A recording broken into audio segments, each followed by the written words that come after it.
Gong Si Rubah oleh Niimi Nangkichi. Ini adalah cerita yang saya dengar dari seorang kakek yang bernama Mohe di desa ketika saya kecil. Dahulu kala, di desa kami terdapat sebuah benteng kecil yang bernama Nakayama. Katanya, di situ terdapat seorang tuan yang bernama Tuan Nakayama. Dari benteng Nakayama itu, di tengah hutan yang terletak agak jauh, terdapatlah seekor rubah yang bernama Gong. Gong adalah seekor rubah yang hidup seorang diri. Dia hidup di dalam lubang yang digali di tengah hutan yang banyak ditumbuhi pohon pakis. Kemudian, baik siang maupun malam, ia pergi ke desa di sekitarnya hanya untuk membuat keonaran saja. Ia pergi ke ladang, menggali dan mencabuti ubi-ubian, menyulut api pada cangkang biji rapa, yaitu sejenis sesawian yang sedang dikeringkan, atau mencuri cabai-cabai yang digantung di belakang rumah petani, dan berbagai macam kenakalan lainnya. Pada suatu hari di musim gugur, pada saat hujan turun secara terus-menerus selama 2-3 hari, Gong tidak bisa pergi kemana-mana. Ia hanya bisa diam seorang diri di dalam lubang sarangnya. Ketika hujan telah berhenti, ia menjadi lega dan keluar dari sarangnya. Langit benar-benar cerah, kicauan burung mozu yang nyaring bergema di mana-mana. Gong pergi sampai ke tepi sungai kecil dekat desa.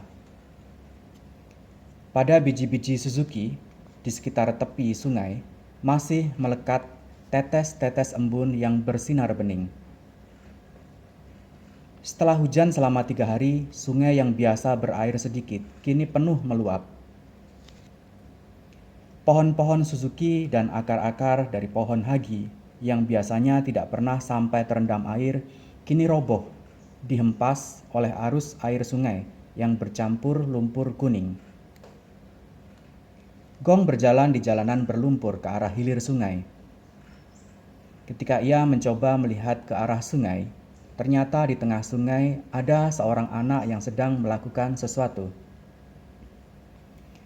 Agar tidak ketahuan, Gong berjalan mengendap-endap menuju rerumputan yang dalam.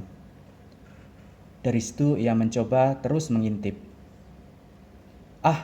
Ternyata Hyoju, pikir Gong.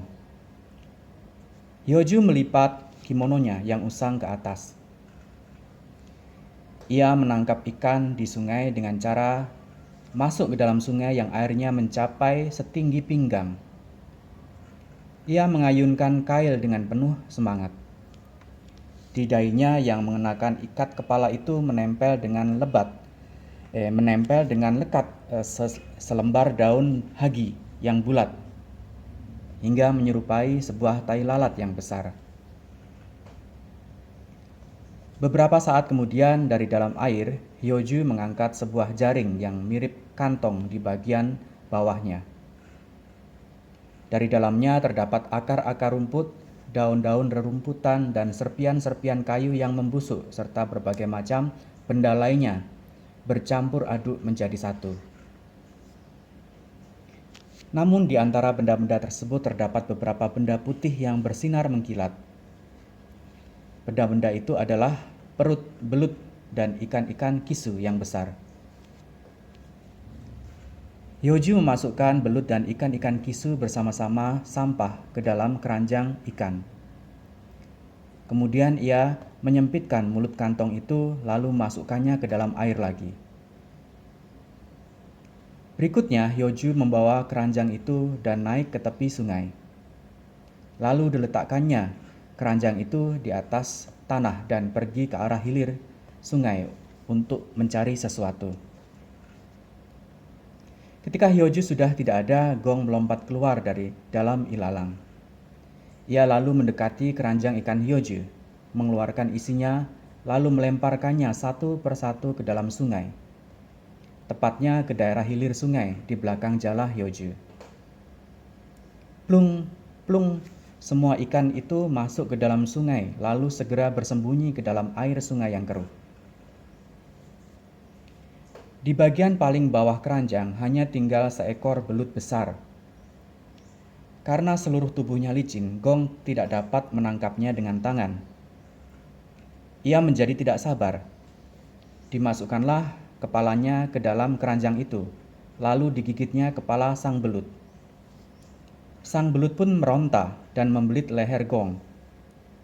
Pada saat yang sama dari arah lain muncullah Hyoju. "Hei, rubah pencuri!" teriak Hyoju. Gong terkejut lalu melompat keluar dari dalam keranjang. Ia ingin membuang belut itu lalu melarikan diri. Namun, sayang sekali belitan belut di lehernya tidak mau dilepaskan. Gong akhirnya melompat ke samping dan melarikan diri dengan mati-matian. Ketika ia sampai di lubang persembunyiannya, di bawah pohon han, ia mencoba menoleh ke belakang. Ternyata Hyoju sudah tidak mengejarnya lagi. Gong lega. Setelah meremukkan kepala belut itu, akhirnya ia berhasil melepaskan belitannya. Ia meletakkan belut itu di atas rerumputan di luar lubang sarangnya.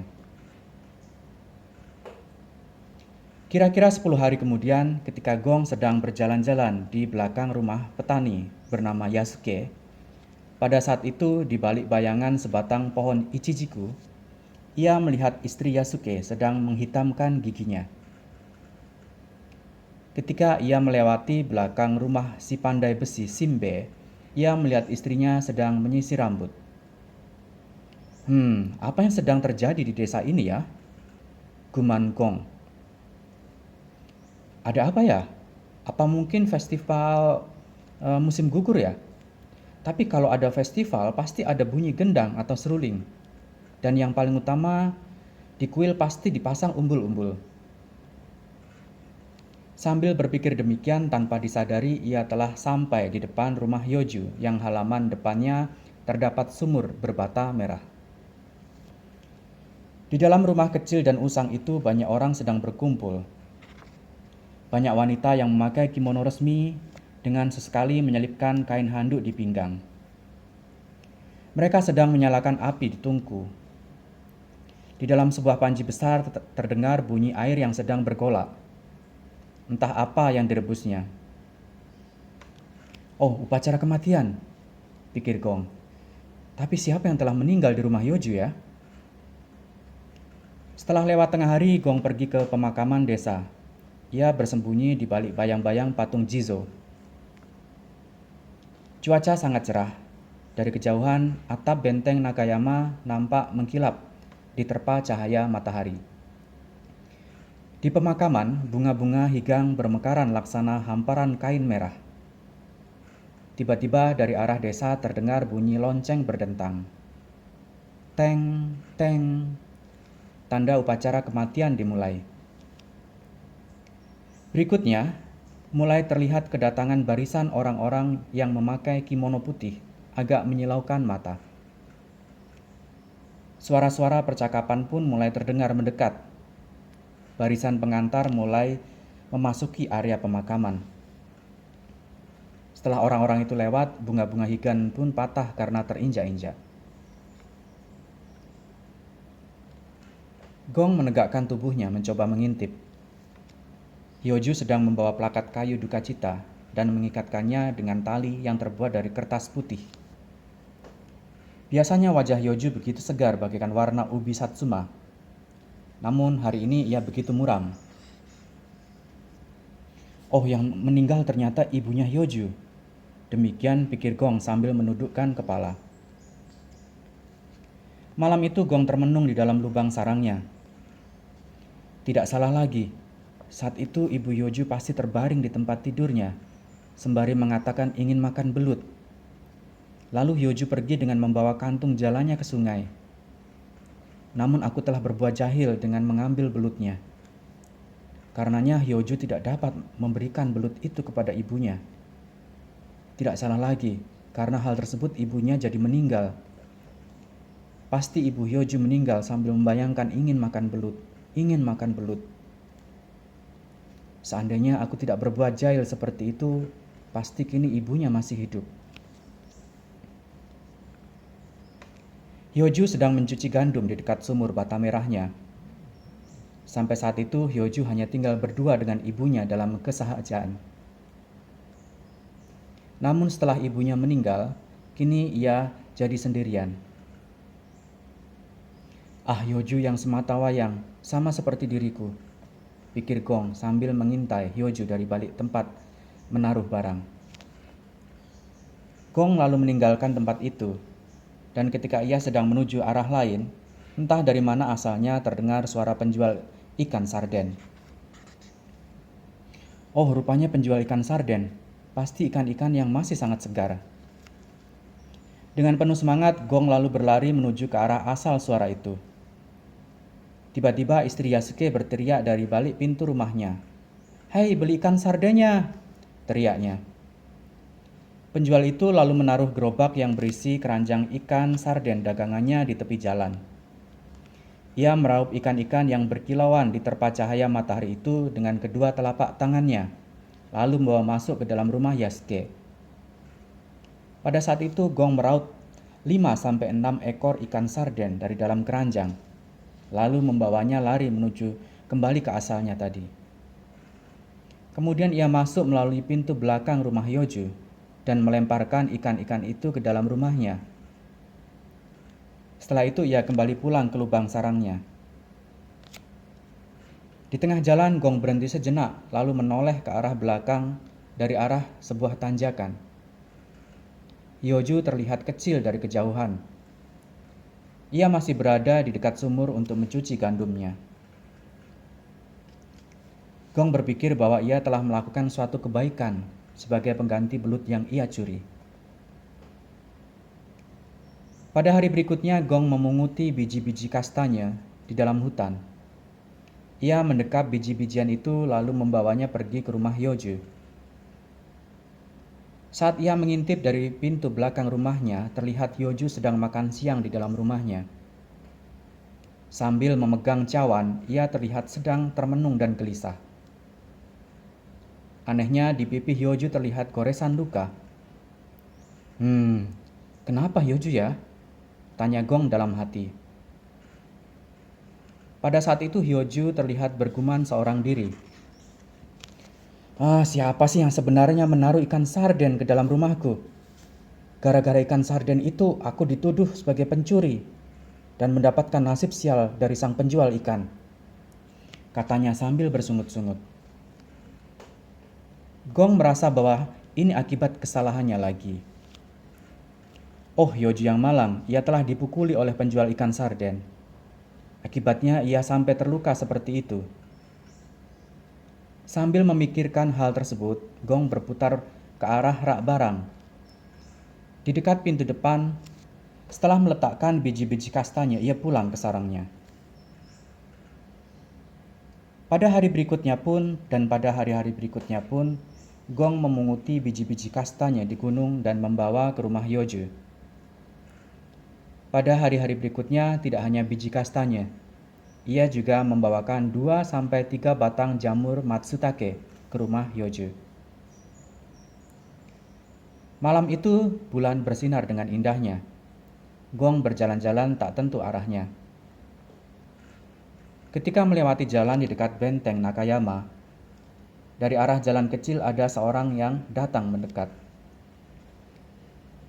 Terdengar suara percakapan di antara mereka. Bersamaan dengan itu, serangga-serangga pohon pinus mengerik dengan nyaringnya. Gong terus terdiam dan bersembunyi di tepi jalan. Suara percakapan itu perlahan-lahan terdengar semakin mendekat. Ternyata itu suara Hyoju dan seorang petani bernama Kasuke. "Ya begitulah. Kasuke," kata Hyoju. "Ya? Akhir-akhir ini aku mengalami hal aneh. Apa yang terjadi? Setelah ibuku meninggal, entah siapa yang melakukan. Setiap hari aku selalu mendapatkan biji-biji kastanya dan jamur matsutake di rumah." Siapa yang telah memberimu itu?" Entahlah, tanpa sepengetahuanku benda-benda itu selalu diletakkan di dalam rumahku. Gong mengikuti mereka dari belakang. Apa benar begitu? Ya, benar. Kalau tidak percaya, datanglah ke rumahku besok. Akan kuperlihatkan biji-biji kastanya tersebut. Ada-ada saja ya, aneh sekali. Setelah itu mereka diam sambil terus berjalan. Kaske tiba-tiba melihat ke belakang. Gong terkejut. Ia berhenti sambil mengecilkan tubuhnya. Kaske tidak sadar akan kehadiran Gong. Ia lalu melanjutkan perjalanannya. Setelah sampai di rumah petani yang bernama Kichibe, mereka berdua masuk ke dalam. Tong, tong, tong, tong, terdengar bunyi kentongan kayu. Dari jendela kertas yang diterangi seberkas cahaya, terlihat bayangan besar kepala gundul yang sedang melakukan tugasnya. Oh, ada acara peribadatan, kata Gong dalam hati, seraya duduk dengan tenang di dekat sumur. Beberapa saat kemudian ada sekitar 3 orang lagi yang datang dan masuk ke rumah Kichibe. Terdengar suara lantunan ayat-ayat dari kitab sutra. Gong tetap duduk dengan tenang di dekat sumur hingga peribadatan tersebut selesai. Hyoju dan Kaske kembali pulang bersama. Karena ingin mendengarkan percakapan mereka berdua, Gong mengikutinya dari belakang. Ia berjalan sambil menginjak bayangan Hyoju. Ketika sampai di dekat benteng Nakayama, Kaske mulai berbicara. Tentang ceritamu tadi, aku yakin itu adalah pekerjaan para dewa. Kata Hyoju terkejut sambil memandang wajah Kaske. Aku berpikir sedari tadi, aku pikir itu bukan perbuatan manusia. Itu pasti perbuatan para dewa. Dewa-dewa pasti kasihan terhadap kamu yang hidup seorang diri. Karenanya mereka memberimu berbagai macam barang. Benarkah itu? Ya, itu benar. Karenanya setiap hari kamu harus memanjatkan rasa syukur kepada para dewa. Baiklah. Gong merasa tidak senang terhadap mereka berdua. Yang memberikan biji-biji kastanya dan jamur mastake itu aku. Bukannya berterima kasih padaku, melainkan pada para dewa. Aku tidak bisa menerimanya. Keesokan harinya dengan membawa biji-bijian kastanya, Gong pergi ke rumah Hyoju. Hyoju telah memasang tali penjerat di dekat tempat menaruh barang. Karena mengetahui hal itu, diam-diam Gong masuk ke dalam rumah melalui pintu belakang. Pada saat itu, Hyoju melongokkan kepalanya. Oh, bukannya yang masuk ke dalam rumahnya itu Gong. Beberapa waktu yang lalu, si rubah Gong telah mencuri belutnya. Dan sekarang pasti akan berbuat nakal lagi. Yos, Hyoju pun bangkit. Ia mengambil senapan angin yang tergantung di dinding rumahnya. Ia mengisinya dengan serbuk mesiu. Perlahan-lahan agar suaranya tidak terdengar, ia mendekati Gong yang saat itu hendak melangkah keluar dari pintu rumahnya. Dan dor! Hyoju menembaknya. Gong langsung roboh terkapar. Hyoju datang mendekatinya. Ketika ia melihat sekeliling tempat itu, pandangannya tertuju pada biji-biji kastanya yang terkumpul di lantai rumahnya. Oh, Hyoju terkejut. Tatapan matanya tertuju pada Gong. Gong, ternyata kamu ya? Kamu yang selalu membawakan biji-biji kastanya untukku ya? Dengan mata terpejam, Gong mengangguk lirih. Senapan Hyoju terhempas ke lantai. Kepulan asap biru dan tipis keluar dari ujung senapan.